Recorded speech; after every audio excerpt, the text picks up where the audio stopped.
Hello friends, welcome to our YouTube channel simple concepts. I am your friend Zakwan Shaikh. तो आज के इस particular video में माय फ्रेंड हम बहुत ही इंपॉर्टेंट चीज़ को सीखने वाले हैं। जैसे कि मैंने कहा था आपको पिछले वीडियो से ही कि हम ये पॉइंट्स को छोटे छोटे पॉइंट्स को जो एक एक लेक्चर्स में डिवाइड कर रहे हैं, है ना माय फ्रेंड्स। के इसका मोटिव एक ही है कि for the ease of your understanding and for the ease of your preparation, कि जब भी आप प्रिपरेशन करने बैठो माय फ्रेंड्स, अगर आपको NHRC में या CBI में अगर सबऑर्डिनेट कोर्स हो गया और स्पेशल शेड्यूल्स हो गए और क्या होता है ना उस शेड्यूल्स में, है ना, तो उसमें आपको ऐसे छोटे छोटे पॉइंट्स में अगर आपको कई कंसेप्ट आपके क्लियर नहीं होते हो तो आपको एक पूरा 1 घंटे का लेंथी वीडियो ना देखना पड़े, है ना माय फ्रेंड्स। तो आपको शॉर्ट वीडियो में भी आपको सिर्फ उसी पॉइंट्स के कंसेप्ट आपके क्लियर हो सकते हैं, है ना माय फ्रेंड्स। अगर आपके सब कंसेप्ट क्लियर है सिर्फ उसी पॉइंट्स के नहीं है तो मैंने सब एक ही लेक्चर में ले लिया तो आपके वहाँ पर आपका टाइम वहाँ पर वेस्ट हो सकता है। तो इसीलिए for saving your time and also for the ease of your understanding and for the ease of your preparation I am doing such things. तो सिर्फ इसीलिए मैंने ये छोटे छोटे पॉइंट्स को एक एक लेक्चर्स में डिस्कस किया है, डिवाइड किया है। तो इस पर्टिकुलर वीडियो में, जैसे कि हमने प्रीवियस वीडियो में सेंट्रल ब्यूरो ऑफ इन्वेस्टिगेशन को डिस्कस किया था, what is the futures, what is the different types of powers of Central Bureau Investigation, what is there multiple roles, उस सब को हमने इन डिटेल में डिस्कस किया था। अगर आपने वो वीडियो नहीं देखा होगा माय फ्रेंड तो ज़रूर जाकर देखिए, it is very important for you और प्रीलिम्स में वहाँ पर से क्वेश्चन आ सकता है ना माय फ्रेंड। तो NHRC तो क्या है, ये NHRC को हम इन डिटेल में एस्पेक्ट्स को डिस्कस करने वाले हैं। That is national human rights commission से है यहाँ पर। तो नेशनल ह्यूमन राइट्स कमीशन को हम इन डिटेल में सीखने वाले हैं। क्या है इसका नेशनल ह्यूमन राइट्स कमीशन का, क्या अमेंडमेंट किए गए यहाँ पर, है ना, और यहाँ पर एक कॉन्स्टिट्यूशन में कहाँ पाई जाती है नेशनल ह्यूमन राइट्स कॉन्स्टिट्यूशन, और यहाँ पर कोर्ट्स का क्या रोल होता है, सबको इन डिटेल में हम डिस्कस करने वाले हैं माय फ्रेंड। तो चलिए शुरू करते हैं माय फ्रेंड। शुरू करने से पहले अनअकैडमी UPSC चैंपियनशिप 2.0 ये all India free mock test series आपके लिए ऑर्गेनाइज की है, जो कि पेपर 1 GS पर रहेंगे। मीन्स आपके अगर प्रीलिम्स एग्जामिनेशन में पेपर 1 GS होता है माय फ्रेंड्स, उसका जितना सिलेबस होता है वही यहाँ पर रहेगा। तो एक पहला फ़ायदा आपको ये होता है कि माय फ्रेंड्स का आपका उस प्रीलिम्स एग्जामिनेशन का एक परफेक्टली स्टडी हो जाता है, कॉन्फिडेंटली स्टडी हो जाता है। और दूसरी चीज़ ये माय फ्रेंड कि आपको एक फॉर्मेट पता चल जाता है क्या होता है। अगर आप फ्रेशर हो और आप UPSC CSE 2020 के एग्जाम्स देना चाहते हो माय फ्रेंड, तो आपको क्या है ना, एक पता चल जाता है कि फॉर्मेट कैसा होता है। रियल एग्जाम्स का एक्सपीरियंस आपको यहाँ से मिल सकता है कि किस प्रकार के UPSC क्वेश्चन पूछता है, किस टाइप्स के पूछता है और कितने ज़्यादा क्वेश्चंस डिफ़िकल्टी होते हैं, डिफ़िकल्टी लेवल भी आपको मालूम हो सकती है। तो ये एक मॉक टेस्ट बिल्कुल आपके लिए क्या है ना, बहुत अच्छी साबित होने वाली, बहुत ही एक क्या बोलते हैं ना उससे, बहुत अपॉर्चुनिटीज़ बहुत ही अच्छी है आपके लिए। और सिर्फ इतने नहीं, you have been a chance to meet UPSC CSE 2019 toppers, top Unacademy educators और अनअकैडमी सब्सक्रिप्शन स्कॉलरशिप भी आपको यहाँ से मिलेंगे। मीन्स अगर आप टॉप 5 रैंक्स लाते हो माय फ्रेंड तो आपको 6 मंथ का पेड सब्सक्रिप्शन वो भी अनअकैडमी का फ्री ऑफ कॉस्ट मिल रहा है। और अगर आप टॉप 3 रैंक्स में आते हो इस मॉक टेस्ट में तो आपको 3 मंथ का पेड सब्सक्रिप्शन वो भी अनअकैडमी का फ्री ऑफ कॉस्ट मिलने वाला है, जिसकी वजह से आपका बहुत ही फायदा हो जाता है माय फ्रेंड। और आपको परफेक्टली आप प्रीलिम्स एग्जामिनेशन का स्टडी कर सकते हैं, कॉन्फिडेंटली कर सकते हैं। और आपको अगर ये मॉक टेस्ट में अगर टॉप 5 या टॉप 25 या टॉप 50 रैंक्स के लिए भी एक्साइटिंग प्राइसेस दे रहा है अनअकैडमी, तो आप इन रैंक्स में आते हो तो आपका एक कॉन्फिडेंस बढ़ जाता है ना, रियल एग्जाम्स को लेकर के। आपकी UPSC CSE प्रीलिम्स अभी आने वाली है, उसके पहले आपने मॉक टेस्ट में अच्छी तरह से रैंक लाया है तो वहाँ पर आपके चांसेस बढ़ जाते हैं ज़्यादा से ज़्यादा क्रैक करने के UPSC प्रीलिम्स के, है ना। नाउ फिर अगर ये इनरोल करना चाहते हो तो ये इनरोलमेंट लिंक आपके डिस्क्रिप्शन में दी गई है। क्योंकि ये कब अवेलेबल होंगी आपको ये टेस्ट, तो होंगी वो मॉक टेस्ट सीरीज आपको अवेलेबल 27 सितंबर को। तो ज़रूर सब्सक्राइब कीजिए और इनरोल कीजिए इस मॉक टेस्ट को। और आपको पता है कि 10 दिन से कम दिन रह चुके हैं UPSC CSE प्रीलिम्स एग्जामिनेशन को, तो आप अपना प्रिपरेशन अनअकैडमी के साथ पूरा कर सकते हैं माय फ्रेंड्स। जिसकी वजह से आपको क्या होता है ना माय फ्रेंड्स के आपको अनलिमिटेड बेनिफिट्स मिल जाते हैं। तो कौन से ऐसे बेनिफिट्स आपको मिल जाते हैं माय फ्रेंड, तो हम एक एक करके डिस्कस करेंगे कि अगर आपको अनअकैडमी सब्सक्रिप्शन लेना है, अगर आप खरीदना चाहते हैं अनअकैडमी सब्सक्रिप्शन, तो आपको एक बहुत सारे बेनिफिट्स आपसे मिल जाते हैं। Can learn from comfort of your home, आप घर बैठे आराम से सीख सकते हैं। Unlimited access to all courses, आपको अनलिमिटेड एक्सेस मिल जाएगा। टॉप एजुकेटर्स ऑफ इंडिया से एट वन प्लेटफॉर्म पर सीखने को आपको मिल जाएगा। एग्जॉस्टिव कवरेज ऑफ सिलेबस आपको मिल जाएगा, रेगुलर डाउट क्लियरिंग सेशंस आपको मिल जाएंगे और लाइव टेस्ट सीरीज आपको मिल जाएंगे माय फ्रेंड्स, जिसकी वजह से आपका test series which is very important role in any government examination, any examination, सिर्फ UPSC CSE का नहीं, हर एक एग्जामिनेशन में जो कि लाइव टेस्ट सीरीज और टेस्ट सीरीज बहुत इंपॉर्टेंट होती है, आपके प्रिपरेशन में बहुत हेल्प होती है। तो लाइव आपको प्रोवाइड कर रहा है इस सब्सक्रिप्शन के थ्रू अनअकैडमी टेस्ट सीरीज। और ये स्टडी मटेरियल ऐसे PDF फॉर्मेट में आपको मिल जाएगा और आंसर राइटिंग सेशंस भी आपको मिल जाएंगे, नो डाउट अबाउट इट। और मेंटरशिप एंड गाइडेंस भी आपको भरपूर मिलेगा माय फ्रेंड्स। और सिर्फ इतना ही नहीं कि 100% सिलेबस कवरेज आपको मिल जाएगा। Daily current affairs play a vital role in any examination, you know very well about it. तो डेली करंट अफेयर्स की प्रैक्टिस भी आपको अनअकैडमी कर दे रहा है सब्सक्रिप्शन के थ्रू, एक ही बैचेस के थ्रू। और परफॉर्मेंस एनालिसिस आपको मिल जाएंगे, सेक्शनल क्विजेस आपको मिल जाएंगे और इंटरव्यू प्रिपरेशन भी आपको मिल जाएंगे। मीन्स आपको यूपीएससी प्रिपरेशन से लेकर इंटरव्यू प्रिपरेशन तक ईच एंड एवरीथिंग अनअकैडमी आपको प्रोवाइड कर रहा है। ईच एंड एवरी डाउट्स को आपको सेटिस्फाई कर रहा है अनअकैडमी। तो जल्द से जल्द सब्सक्राइब कीजिए अनअकैडमी के कोर्सेज को। तो ये कोर्सेज 21 सितंबर से शुरू हो चुके हैं माय फ्रेंड्स। तो ये कोर्स 21 सितंबर से शुरू हो चुके हैं। तो ये 3 मेन लैंग्वेज में आपको सीखने को मिलने वाले हैं। फर्स्ट बिलिंगुअल वर्जन में आपको सीखने को मिलेगा, हिंदी वर्जन में सीखने को मिलेगा। और एक्सपीडिशन यूपीएससी सीएससी 2020 ये इंग्लिश जीएस बैच कोर्स जो कि फुल ईयर बैच कोर्स है। और एक्सपीडिशन यूपीएससी सीएससी 2022 ये इंग्लिश जीएस बैच कोर्स का 2 ईयर्स बैच कोर्स है। आपको 2 ईयर्स बैच कोर्स भी यहाँ पर मिल सकती है। तो जल्द से जल्द सब्सक्राइब कीजिए इन कोर्सेज को और अनलिमिटेड बेनिफिट्स पाइए my friends, like full syllabus coverage, top educators, prelims and main test series with analysis, PDF study material, dedicated doubt clearing sessions also, and you will get also interview preparation from this। और my friend एक और main चीज़ आपके लिए कि ultimate revision booster prelims batch course ये Unacademy आपके लिए प्रोवाइड कर रहा है। आपको एक अच्छी अपॉर्चुनिटीज है, इसे आप एनरोल कर सकते हैं फ्री में बिल्कुल। तो ये बिलिंगुअल वर्जन में आपका अवेलेबल है और हिंदी वर्जन में आपका अवेलेबल है। तो इसका ड्यूरेशन जितना है इन कोर्सेज का तो 5 सितंबर टू 30 सितंबर 2020। और इसमें फ्री लाइव क्लासेस भी आपको मिलेंगे मंडे टू फ्राइडे, है ना। और सेक्शनल क्विजेज भी आपको मिल जाने वाले हैं my friends, which is very very important thing ना। तो सेक्शनल क्विजेज भी आपको मिल जाएंगे।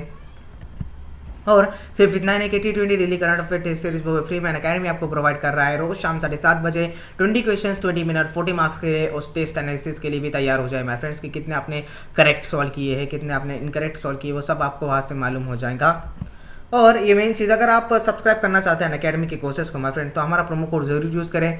हमारा प्रोमो कोड है सिंपल YT। अगर आप ये प्रोमो कोड यूज़ करते हैं माय फ्रेंड्स तो आपको 10% इमीडिएटली डिस्काउंट मिल जाएगा। मीन्स अगर आप 24 मंथ्स का सब्सक्रिप्शन खरीदना चाहते हैं तो आपको 64,000 पे करने पड़ते हैं। तो अगर आप हमारा प्रोमो कोड यूज़ करते हैं सिंपल YT तो आपको 10% मीन्स 57,600 रुपीज़ पे करने पड़ेंगे, विच is very very very important thing, which is very very beneficial thing, है ना। बहुत ही अच्छी अपॉर्चुनिटीज़ है।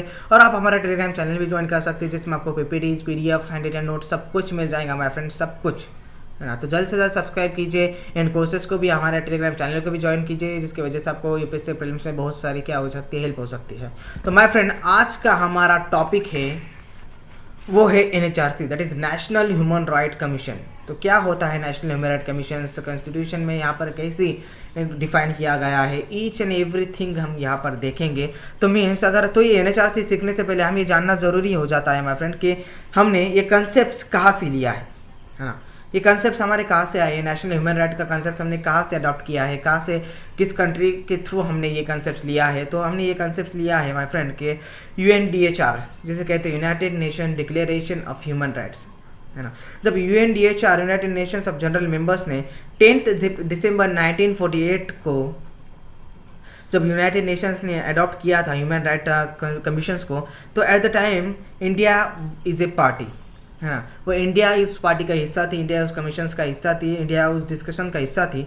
तो अब आर्टिकल 51 में अगर आप देखें, है ना माय फ्रेंड्स, तो आप आर्टिकल 51 में देखें तो आपको एक लाइन दिखेंगी कि जितने भी उसके DPSP आर्टिकल 51, तो उसमें दिखेंगे आपको जितने भी इंटरनेशनल एग्रीमेंट्स इंडिया कर रहा है ना, और जितने भी इंटरनेशनल एग्रीमेंट्स इंडिया करता है आगे जाकर भी, तो इंडिया को वो क्या करना, इम्प्लीमेंट करना जरूरी हो जाता है खुद के कंट्री में भी, समझ रहे हो। अगर इंडिया ने कल के को अमेरिका के साथ कोई अभी ये सब जो UNHRC का, है ना,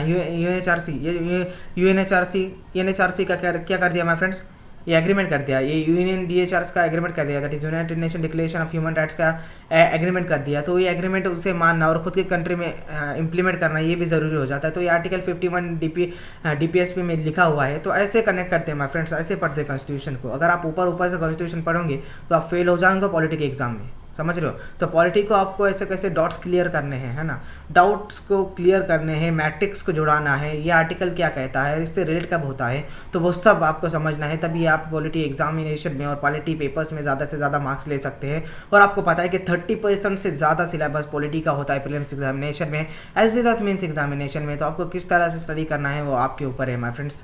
है ना। तो यहाँ पर क्या है कि 10 दिसंबर 1948 को यूएनडीएचआर ये जो कंसेप्ट यूनाइटेड नेशन ले लिया जब वो India was a party. And जब हम 10 दिसंबर को क्या करते हैं, वर्ल्ड ह्यूमन राइट्स डे क्या करते हैं, सेलिब्रेट करते हैं। हमारा 10 दिसंबर means world human rights day होता है, ये ध्यान रखिए, बहुत ही ज़रूरी है। प्रीलिम्स क्वेश्चन आ सकता है यहाँ पर यूएनडीएचआर पर, that is United nation declaration of human rights, है ना। तो आगे हम आते हैं कि व्हाट इज ह्यूमन राइट्स, है ना, और what are human rights are in the Indian constitution.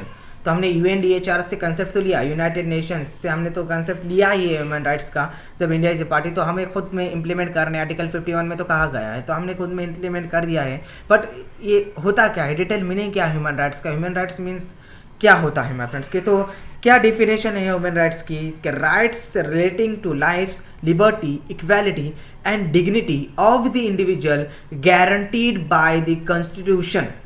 यहाँ तक पढ़ लो, फिर हम आगे पढ़ेंगे कि rights relating to the life, liberty, equality and dignity of the individual guaranteed by the constitution. अब रुक जाओ यहाँ पर माय फ्रेंड, आपको एक ध्यान से पढ़ना है यहाँ पर क्या लिखा हुआ है। अब क्या लिखा हुआ है ना, क्या बोला गया है यहाँ पर कि गारंटीड बाय द कॉन्स्टिट्यूशन बोला गया है। अब आपके दिल में सवाल आएगा माय फ्रेंड्स, अब ये यूएनडीएचआर की डिफिनेशन तो हमारे जैसी है ना, तो हमारे जैसी है, ये हमारे कॉन्स्टिट्यूशन जैसे कि ये हमारे अच्छा मिलती जुलती लग रही है ना, कि life, liberty, equality and dignity of the individual guaranteed by the constitution. हाँ नहीं, ये तो हमारे जैसी है, ऐसा आपको लग रहा होगा। तो नहीं फ्रेंड्स, ये यूएनडीएचआर की नहीं है, ये United nation declaration of human rights की डिफिनेशन नहीं है, ये डिफिनेशन है protection of human rights association, जो कि हमने जो कंसेप्ट लिया था यूएनडीएचआर से। तो हमारी कंट्री में हम जब इंप्लीमेंट कर रहे थे तब हमने protection of human rights association क्या कर दी, ऑर्गेनाइज की। तो उस ऑर्गेनाइजेशन के थ्रू हमने ये ह्यूमन राइट्स की डिफिनेशन को बनाया था। तो वो डिफिनेशन ये कहती है कि life rights relating to the life, liberty, equality and dignity of the individual guaranteed by the constitution, कि जो भी राइट्स आपके रिलेट होंगे लाइफ से, लिबर्टी से, इक्वालिटी से and dignity of the individual से, और वो कौन होंगे, it is a guaranteed rights, है ना, वो गारंटीड राइट्स है, वो गारंटीड बाय द कॉन्स्टिट्यूशन है ना, वही होता है आपका ह्यूमन राइट्स माय फ्रेंड्स। तो आपको पता है कि article 21 deals with the life and liberty and article 14 deals with equality and dignity, आपको सब पता है। तो आप तो आगे क्या बोला गया है, ये सबसे क्रूशियल चीज़ है माय फ्रेंड्स के, आगे क्या बोला गया है कि और the embodied in the international covenants and enforceable by the courts in India. समझ रहे हो, ये सबसे क्रूशियल चीज़ है, आपको मैं बता रहा हूँ यहाँ पर, समझ के लोग कैसा सीखते हैं यहाँ पर कॉन्स्टिट्यूशन को, कैसा ह्यूमन राइट्स को आपको कंसेप्ट क्लियर करना है। आप ध्यान देकर सुनो कि ये सबसे क्रूशियल चीज़ आपके ह्यूमन राइट्स है, वो नहीं है जो आपको पीएचआरए दे रहा है। कौन PHRA? PHRA is protection of human rights association. आपको तो मालूम है कि protection of human rights association implement करने के लिए हमने बनाई इंडिया में, है ना, जो कि कंसेप्ट हमने अमेरिका से लिया। तो ये पीएचआरए तो ये डिफिनेशन भी बोल रहा है जो कि आपके स्क्रीन के ऊपर है ना। तो फिर आपके जो भी ह्यूमन राइट्स होते हैं माय फ्रेंड्स, वो ह्यूमन राइट्स ये नहीं है जो आपके protection of human rights association देगा, जो आपको प्रोटेक्शन ऑफ ह्यूमन राइट्स के एसोसिएशन के थ्रू मिलेंगे, नहीं, it is guaranteed by the constitution और embodied in the international covenants and enforceable by the courts in India. जो आपको ह्यूमन राइट्स देगा वो होगा कोर्ट्स, जो आपके कोर्ट्स ह्यूमन राइट्स को इन्फोर्स करेगा वही आपको माना जाएंगे ह्यूमन राइट्स। समझ रहे हो, वही आपको ह्यूमन राइट्स दिए जाएंगे, कि जो पीएचआरए दे रहा है वो नहीं, जो आपके कोर्ट्स इन्फोर्स करेगा जो ह्यूमन राइट्स को। अगर पीएचआरए की यहाँ पर लिस्ट है, उन्हें सुप्रीम कोर्ट्स में दिखा दे कि ये ह्यूमन राइट्स है, ये हम देना चाहते हैं, है ना, सिटीजन्स को, तो नहीं भाई, ये नहीं चलेगा। तो कोर्ट्स उसमें डिसाइड करेगा कि लिस्ट में से किस ह्यूमन राइट्स को चूज करना है और वो सिटीजन्स को देना है। तो it is enforceable by the courts in India. ये भी ध्यान रखो कि human rights is enforceable, it is also guaranteed by the constitution. ये गारंटीड है कॉन्स्टिट्यूशन से, but it is enforce bye the courts in India. ये डिफरेंस है, ये की पॉइंट्स को ध्यान में रख लो आप ह्यूमन राइट्स में। तो human rights is nothing but the rights relating to the life, liberty, equality and dignity, that is article 21, article 14 of the individual guaranteed by the constitution. ये गारंटीड बाय द कॉन्स्टिट्यूशन है और embodied in the international covenants and enforceable by the courts in India. Means also it is enforceable by the courts in India, कि जो भी आपको human rights जो मिलेंगे वो कोर्ट्स के थ्रू मिलेंगे, जो वो ह्यूमन राइट्स आपको नहीं मिल सकते जो protection of human rights association आपको देगा। समझ रहे हो, ये होता है ह्यूमन राइट। समझ रहे हो आप? I hope your picture is getting clear. तो आर्टिकल 14 है, आर्टिकल 20, आपको एक सवाल आएगा कि यहाँ पर तो हमने तो ये आपने सर ये तो यहाँ पर इंडियन कॉन्स्टिट्यूशन में ह्यूमन राइट्स दिया नहीं हुआ है ना, ह्यूमन राइट्स का लिखा नहीं हुआ है। तो फ्रेंड लिखा हुआ है बट डायरेक्टली ह्यूमन राइट्स ने लिखा हुआ है। हमने कैसे डिफाइन किया? Through the article 14, article 21 deals with rights relating, यहाँ पर समझ के लो लाइन को, right relating to the life, liberty, equality and dignity of the individual. समझ रहे हो, जो हमने फंडामेंटल राइट्स दिए हैं, life, liberty, equality and dignity, तो वही होते हैं हमारे ह्यूमन राइट्स। समझ रहे हो, ये भले ही गारंटीड बाय द कॉन्स्टिट्यूशन है but it is enforce bye the courts. जो कोर्ट्स आपको ह्यूमन राइट्स देंगे वही आपके ह्यूमन राइट्स होंगे। जो protection of human rights association जो आपको ह्यूमन राइट्स देंगे वो आपके ह्यूमन राइट्स नहीं होंगे, because it is enforceable by the courts in India. समझ रहे हो, तो article 14 article 21 is nothing but the human rights given to the people of Indian citizens and citizens of India also. अब आगे हम देखते हैं माय फ्रेंड्स के protection of human act rights act 1993। तो protection of human rights act 1993 क्या कहता है माय फ्रेंड्स, तो हमने यूएनडीएचआर मतलब क्या, यूनाइटेड नेशंस है ना, ह्यूमन राइट्स जो कि फॉलो करने के लिए, और 1991 में पेरिस प्रिंसिपल्स फॉलो करने के लिए इंडिया में ऐसे कुछ एक्ट बनाने थे हमें जो ये काम कर सके। मीन्स आपको यूएनडीएचआर जो कि हमारे देखिए यूएनडीएचआर जो कि United nation declaration of human rights, इसे कंट्रोल करने के लिए, इसे इम्प्लीमेंट करने के लिए इंडिया में, और पेरिस प्रिंसिपल्स जो होते हैं, जबकि पेरिस प्रिंसिपल्स ने एक प्रिंसिपल्स बनाए थे, वो उस पेरिस प्रिंसिपल्स को क्या वो करने के लिए, इम्प्लीमेंट करने के लिए इंडिया में, तो हमें तो कुछ protection of human rights act की ज़रूरत है। तो हमने protection of human rights act 1993 में NHRC बनाया, that is National human rights commission, जिसे NHRC कहते हैं कि नेशनल ह्यूमन राइट्स कमीशन हमने बनाया। अब NHRC का क्या काम है माय फ्रेंड्स, कि जो ये स्टेट्स है ना, जो स्टेट्स है आपकी इंडिया में, वो स्टेट्स पर नज़र रखना। समझ रहे हो, वो स्टेट्स पर रखा, उनकी सभी चीज़ों को हैंडल करना। तो उसके लिए मुझे एटोनॉमी तो चाहिए, कंपिटेंस होना चाहिए, एडिक्वेट पावर्स होनी चाहिए कि मैं स्टेट्स को, अब मुझे पता नहीं कि स्टेट्स को कैसे कंट्रोल करना है ना, किस रूल्स के, किस लॉ के अंडर कंट्रोल करना है। तो उसके लिए मुझे एटोनॉमी चाहिए, उसमें मुझे कंपिटेंस होना चाहिए, उसमें उनको कंट्रोल करने के लिए मुझे एडिक्वेट पावर्स होनी चाहिए, एडिक्वेट इन्वेस्टिगेशन प्रिंसिपल्स होने चाहिए, है ना, और कुछ लॉज एंड आर्टिकल्स मुझे होने चाहिए कि जिसकी हेल्प से मैं क्या कर सकूँ, स्टेट्स पर नज़र रख सकूँ, है ना। जैसे ही ये हमने पेरिस प्रिंसिपल को समझा, समझ रहे, ये पेरिस प्रिंसिपल से कि आपको ऑटोनॉमी चाहिए स्टेट्स को नज़र रखने में, और आपको कॉम्पिटेंस चाहिए, और आपको एडिक्वेट पावर्स चाहिए, एडिक्वेट इन्वेस्टिगेशन चाहिए, और एडिक्वेट इन्वेस्टिगेशन प्रिंसिपल्स चाहिए। तो इसे कंट्रोल करने के लिए जैसे हमने पेरिस प्रिंसिपल को ये समझा, तो हमें लगा कि हम भी यहाँ पर इंडिया में अडॉप्ट करेंगे ये प्रिंसिपल, और हमें भी इंडिया के स्टेट्स में हम नज़र रखेंगे, है ना। तो हमने क्या करा, तो पेरिस प्रिंसिपल को लाने में और पेरिस प्रिंसिपल को क्या एप्लीकेबल करने में इंडिया में, तो क्या हमने बोला कि हम भी ऐसा करेंगे, है ना। तो हम भी क्या करेंगे, स्टेट्स पर निगरानी रखेंगे। तो कैसे रखेंगे हम स्टेट्स पर निगरानी माय फ्रेंड्स, के एक ऑर्डिनेंस पास किया हमने स्टेट्स पर निगरानी करके और पेरिस प्रिंसिपल्स को अप्लाई करने के लिए और यूएनडीएचआर को अप्लाई करने के लिए। तो हमने क्या किया, एक ऑर्डिनेंस बिल पास किया जो कि protection of human rights act 1993 में था। इसी ही PHRA 1993 भी कहता है, समझ रहे हो, that is protection of human rights 1993। ये एक्ट हमने 1993 में पास किया, जिसे हम PHRA बोलते हैं, that is protection of human rights बोलते हैं शॉर्ट फॉर्म में। तो उनके थ्रू हमने क्या किया, NHRC और HSRC बनाया, that is National human rights commission बनाया और स्टेट ह्यूमन राइट्स कमीशन बनाया, है ना।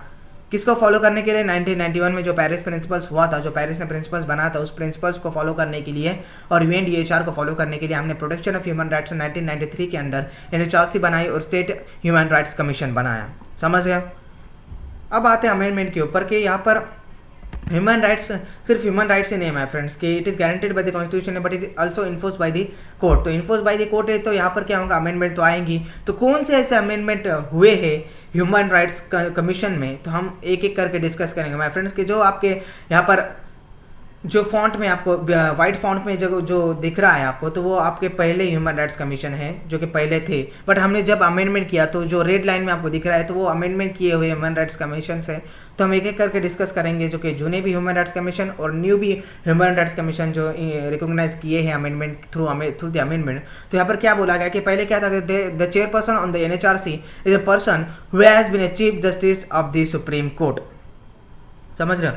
तो पहले क्या था, तो चेयरपर्सन जो हुआ करते थे NHRC के, that is National human rights Commission के जो चेयरपर्सन होने चाहिए थे, वो सिर्फ कौन हो सकते थे कि chief justice of the supreme court ही हो सकते थे, बाकी कोई नहीं हो सकता। अगर आप chief justice of Supreme court हो तो आप क्या कर सकते हैं, नेशनल ह्यूमन राइट्स कमीशन के NHRC के चेयरपर्सन हो सकते हैं, अदरवाइज आप नहीं हो तो आप नहीं हो सकते। समझ रहे, ये पहली लाइन थी, बट हमने इसे अमेंड किया और क्या कहा कि a person who has been chief justice of Supreme Court will be the chairperson of the NHRC।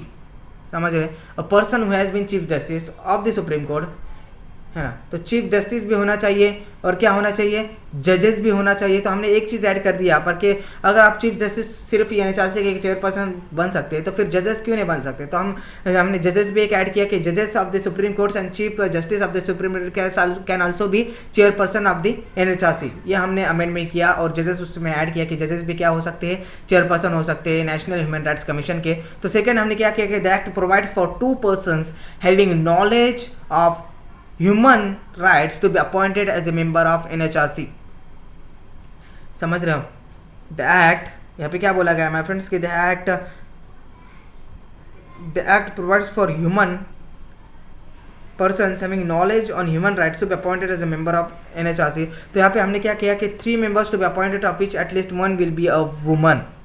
समझ रहे हो यहाँ पर कि हम जब एक्ट प्रोवाइड्स 2 पर्सन्स के लिए, है ना, हम 2 ऐसे पर्सन्स को चुनेंगे एनएचआरसी में। हम 2 ऐसे पर्सन्स को जो एक्स ऑफिशियो मेंबर्स जिसे कहते हैं, हम जो 2 ऐसे एक्स ऑफिशियो मेंबर्स को हम चुनेंगे जो कि क्या हो के ह्यूमन राइट्स के ऊपर उनके क्या स्पेशल, उनको ह्यूमन राइट्स के लिए नॉलेज हो, है ना, ह्यूमन राइट्स का उन्हें नॉलेज हो, स्पेशल नॉलेज हो। तो वो 2 पर्सन हम एनएचआरसी के एक्स ऑफिशियो मेंबर्स हम बोलेंगे, है ना, पर्सन्स नहीं बोलेंगे कि 2 एक्स ऑफिशियो मेंबर्स हम चुनेंगे जिसको ह्यूमन राइट्स में क्या हो, ह्यूमन राइट्स के कंसेप्ट क्लियर हो और वो क्या हो, क्या ह्यूमन राइट्स की उसको नॉलेज हो। समझ रहे हो। तो वही एक्स ऑफिशियल मेंबर हो सकते हैं एनएचआरसी के, that is National human rights Commission के। बट हमने अमेंडमेंट किया कि there are 3 members to be appointed of which at least 1 will be a woman. तो यहाँ पर 2 के बजाय हमने 3 रखे कि 3 मेंबर्स हो सकते हैं एक्स ऑफिशियल मेंबर्स एनएचआरसी में। तो वो उसमें से एक एटलीस्ट कम से कम एक वुमन होनी चाहिए जिसको सुप्रीम कोर्ट, जिसको नेशनल ह्यूमन राइट्स का क्या रहे, एचआरसी का, ह्यूमन राइट्स कमीशन का क्या रहे, वहाँ पर उसे नॉलेज रहे। ऐसे हम 3 क्या करेंगे, हम 3 को चूज़ करेंगे, उसमें से एटलीस्ट 1 वुमन होनी चाहिए। समझ रहे, कम से कम एक वुमन होनी चाहिए, है ना। यहाँ पर कम से कम बोला गया है। तो वहाँ पर 2 पर्सन थे, हमने अमेंडमेंट के बाद 3 पर्सन कर दिए और उसमें at least 1 will be woman as a ex official members of NHRC. I hope you understanding. तो आप और क्या हुआ यहाँ पर अमेंडमेंट। तो आप यहाँ पर अमेंडमेंट क्या हो गया, the chairperson of various commission such as National Commission for scheduled cases, National Commission for scheduled tribes and National Commission of human are member of NHRC. समझ रहे हो। तो वहाँ पर चेयरपर्सन क्या कौन हो सकता था, है ना, सिर्फ national Commission for scheduled cases के भी, जो भी National Commission for scheduled cases में जो भी डिपार्टमेंट में वहाँ पर वो मेंबर्स होते हैं वो चेयरपर्सन हो सकते थे एनएचआरसी के। और जो भी National Commission for scheduled tribes में होते थे वो चेयरपर्सन हो सकते थे एनएचआरसी के।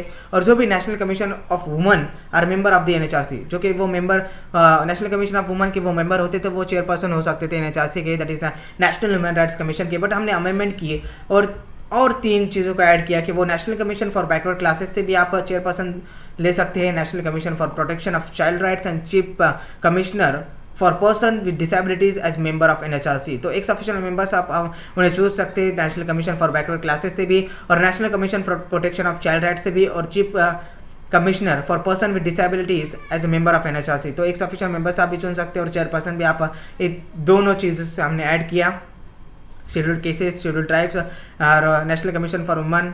इसके वजह भी हमने National Commission for backward classes को ऐड किया, National Commission for protection of child rights को ऐड किया and chief commissioner for person with disabilities as a members of NHRC. It can be the members of NHRC.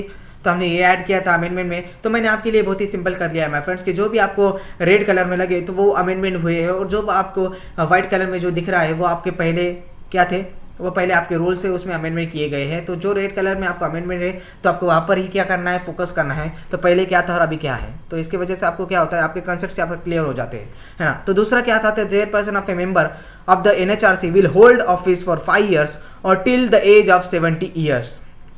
कि पहले क्या था, जो chairperson होते थे माय फ्रेंड्स एनएचआरसी के, तो वो क्या कर सकते थे, 5 years उनकी टर्म दी गई, तो कि 5 years तक वो होल्ड कर सकते थे ऑफिस को और till the age of the 70 years whichever be earlier, है ना। जो भी अर्लियर होगा, आपकी टर्म खत्म हो गई तो आप रिटायर हो सकते हैं। अगर आपकी एज 70 years से अबव गई तो आप रिटायर हो सकते हैं विच एवर बी अर्लियर। तो पहले क्या होता था कि 5 years तक ही आप क्या कर सकते ऑफिस को होल्ड कर सकते थे। बट बाद में हमने क्या अमेंड किया कि 3 years और till the age of 70 years whichever is earlier.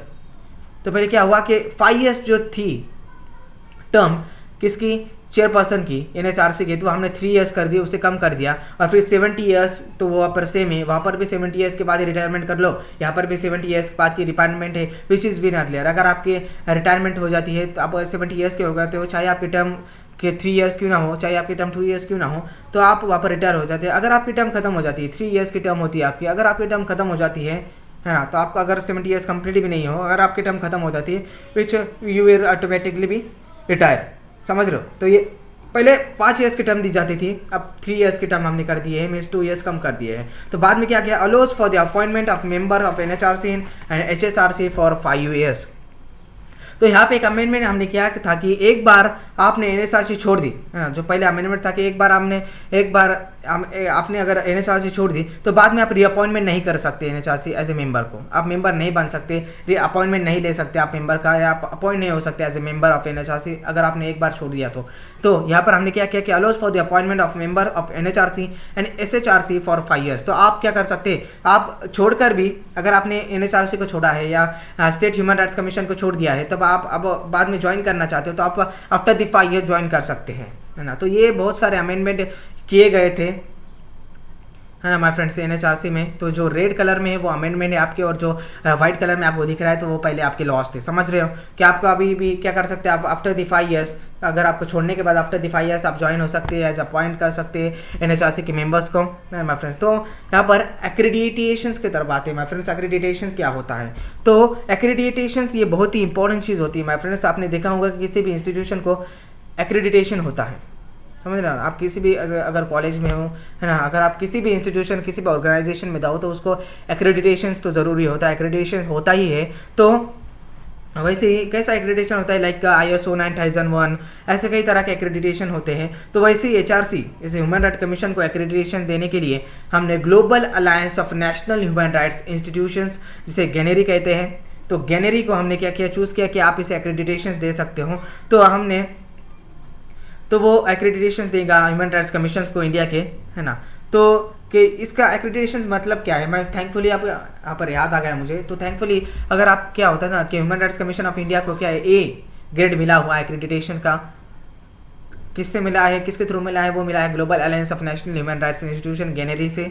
तो उसे क्या मिला है कि क्या मिला, A ग्रेड मिला है। कि आपके वहाँ पर यहाँ से क्या मालूम होता है माय फ्रेंड्स कि आपके ह्यूमन राइट्स कमीशन सीधे से चल रही है कि नहीं, ठीक से चल रही है कि नहीं, है ना। अगर क्या होता है ह्यूमन राइट्स कमीशन ठीक काम नहीं कर रहे हो तो हम क्या करेंगे, आप कुछ नहीं कर सकते भाई। अगर आप ह्यूमन राइट्स कमीशन ठीक से काम नहीं कर रहे हैं तो आप कुछ नहीं कर सकते। बट ये जो इंस्टीट्यूशन है, जो global alliance of national human rights institution, जिसने आपको एक्रेडिटेशन दिया था, वो आपको एक्रेडिटेशन वहाँ पर छीन लेगा। तो सर छीनने के बाद क्या होगा, अगर एक्रेडिटेशन छीन लिया तो छीन लिया, तो छीनने के बाद क्या होगा माय फ्रेंड्स कि आपका अगर वो एक्रेडिटेशन चले गया तो आप यूएनओ में रिप्रेजेंट नहीं कर सकते as a HRC, as a human rights commission. आप क्या कर सकते हैं, यूएनओ में से खाली हो सकते हैं। जब वहाँ पर उस सेक्शन में से आप खाली हो सकते हैं, वहाँ पर आप रिप्रेजेंट नहीं किए जाओगे। तो वहाँ पर अगर आपको क्या करना है, आपको अगर एक्रेडिटेशन को क्या करना है, थामे रखना है ना, एक्रेडिटेशन को जाने नहीं देना है, तो आपको क्या होना चाहिए, ह्यूमन राइट्स कमीशन को क्या करना है, स्ट्रेटेजिकली क्या करना है, एप्लीकेबल करना है, इम्प्लीमेंट करना है, उसे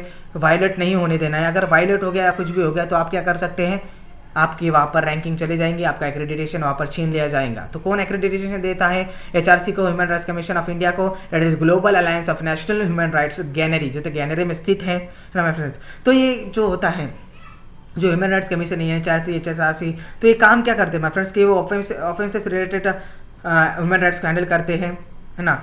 जो कि आर्मीज़ को ऑर्डर दे सकते हैं, वो आर्मीज़ को भी ऑर्डर दे सकते हैं। देखो यहाँ पर ह्यूमन राइट्स का वायलेशन अगर हो गया तो वो आर्मीज़ का ऑर्डर दे सकते हैं कि आप उस वहाँ के ऑफिसर्स को ट्रांसफ़र कर सकते हो, यहाँ पर वहाँ के ऑफिसर्स को आप क्या कर सकते हैं, सस्पेंड कर सकते हो।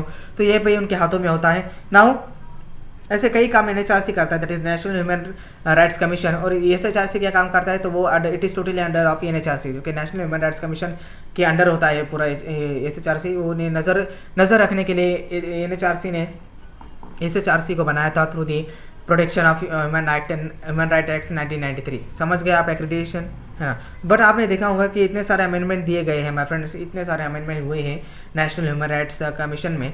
तो बट यहाँ पर एक चीज़ वहाँ पर नहीं दी गई है कि उसमें इंडिपेंडेंट पावर्स नहीं दिया गया है यहाँ पर इस कमीशंस को, है ना। और उनको ऑटोनॉमी, जनरल ऑटोनॉमी जिसे कहते हैं, जब CBI को भी ऑटोनॉमी नहीं दी गई थी, जनरल ऑटोनॉमी नहीं दी गई है। और यहाँ पर भी NHRC को जनरल ऑटोनॉमी नहीं दी गई है, बिकॉज इट इज़ इनडायरेक्टली और directly it is under the control of union. समझ रहे हो। तो यहाँ पर ठीक से फंक्शन करना भी यहाँ पर उनके लिए एक बहुत ज़रूरी हो जाता है। अगर आप ठीक से फंक्शन नहीं करोगे तो global alliance of national human rights institution GANHRI आपके एक्रेडिटेशंस को छीन लेगा और यूएनओ में आपको क्या होगा, जगह नहीं रहेंगी, है ना, इन concern with the national human rights, समझ रहे हो। तो ये था हमारा NHRC national human rights commission. अगर आपको ये समझ में आया होगा, अगर आप यहाँ पर कुछ भी दिक्कत होगी आपको, तो ज़रूर आप कमेंट कर सकते हैं और हमारे टेलीग्राम चैनल को ज़रूर ज्वाइन करें, जिसकी वजह से आपको क्या मिल सकता है वहाँ पर PPTs PDF एडिटेड नोट सब कुछ वहाँ पर मिल जाएंगे आपको माय फ्रेंड। और एक चीज़ ज़रूर सब्सक्राइब करें अनअकैडमी के कोर्सेज को और हमारा प्रोमो कोड जरूर यूज़ करें, जिसकी वजह से आपको 10% इमीडिएटली डिस्काउंट मिल सकता है। तो फिर से मिलेंगे माय फ्रेंड्स हम अगले वीडियो में, तब तक के लिए stay home stay safe. Thank you friends, thank you very much.